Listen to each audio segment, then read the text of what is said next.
Mark Farner talks about his close friendship with the great Janis Joplin. They knew each other really, really well. They were just friends. I asked him about that friendship, but also the fact of where was he the day he found out? What was his reaction when he found out she had died? Was he surprised that she died? And also we talk about what she'd be doing now if she had survived all that. Of course, she died October 4th, 1970, part of the 27 Club of an overdose. Here's Mark Farner talking about Janis Joplin.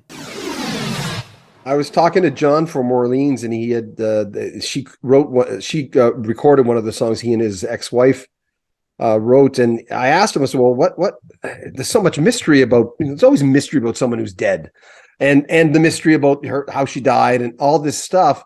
But who was she to you? Who was my friend? I mean, seriously, we were not boyfriend, girlfriend. We didn't have that going, but we hugged each other every time we saw each other. We embraced, we exchanged energy because she was such an extraordinary talent. And in her humble heart, she was just down to earth as she could possibly be. I got sick one time at Winter Garden. We're playing out, San Francisco. And during the drum solo, I ran back to the dressing room and I hurled. I just got rid of whatever it was that was in my stomach. And I mean, it all came out like a shotgun. I run back to stage. I grab my guitar just in time to run out and finish this song. And then I turn around to Brewer and I said, dude, this is it. I am sick. There's something, I can't do another song. Let's just. And so we walk off and here's Janis over there. And she's looking back and forth like, oh, what's going on here? And then when I finally got side stage, she came up to me, put her arms around me. What's the matter, honey? I said, oh my God, I feel like I'd have to get better to die, honey. I am feeling bad. She says, oh, I got your cure. She reaches down into that big paisley bag she had hanging around her shoulder. She pulls out a bottle of Ripple, Brother John.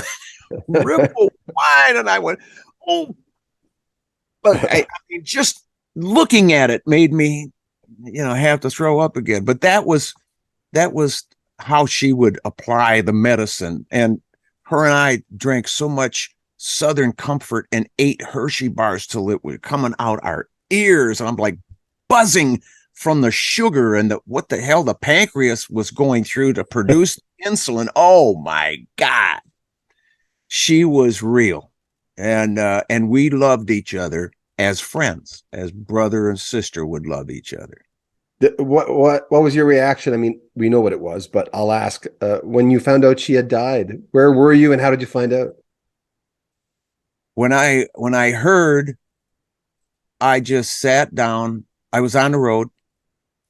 I sat down and I put my head in my hands and I let myself try and find her spirit.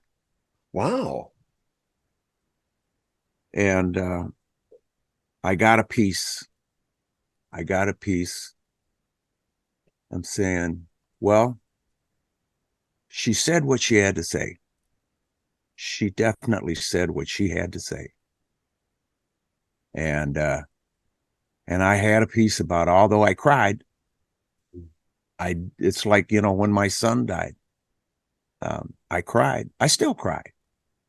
And I never hold it back because it needs to come out. That part needs to be vented. And no matter who's standing around, I could give a shit.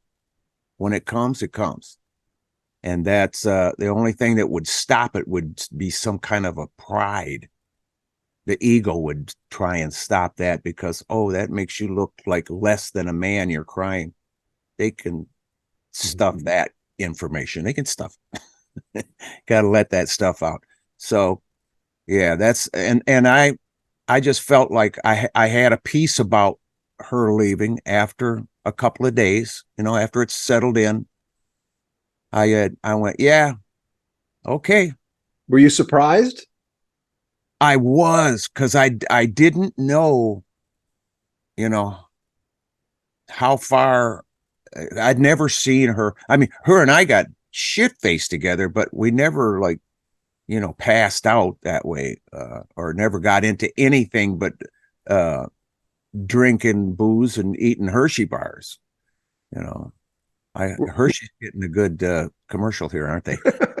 What do you think would have happened with her musically? I mean, it's hard to say, and I'm asking you to predict the future that never happened, but I think if she'd went on, Brother John, that people would have loved her more and more and more as they got to know her, because she was of that mindset of not letting herself get caught up in all of the hype.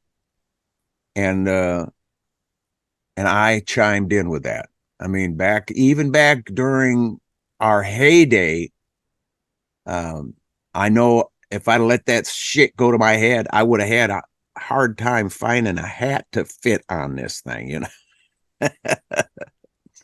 I think she'd have done great, and people, like they are with me now, young people are coming up to me at the concerts, and especially like when we play South America, or we play in Guam, we play out of the country, Mexico, and the young people come. The teenagers are coming because their parents or their brothers or older brothers and sisters played the music, and I mean, there's got to be like 4 generations in there in the audience, and they all appreciate the music. And she sang from her heart. That. You listen, she sang from her heart. She believed what she was singing. And she even did Howard Tate's song, Get It While You Can. Oh my God, she did the shit out of that song, brother. Yeah, and it's on a live album that she put out. And I didn't even realize that she had done that. And Howard Tate is my guy, man. He's the guy I tried to pattern my vocal style after, because I just absolutely loved the way he sang. I looked him up after the first time we talked, because he's been mentioned in every interview. And yeah, I get it, man. Yeah. So that's who they would have seen mature, and the sweetness would have oozed right out of her. We'll have more from Mark Farner in the next few days. Keep looking for the full video in the top of the description. When it's ready, it'll be on all the videos. You'll be able to access it. All the information at the very top of the description.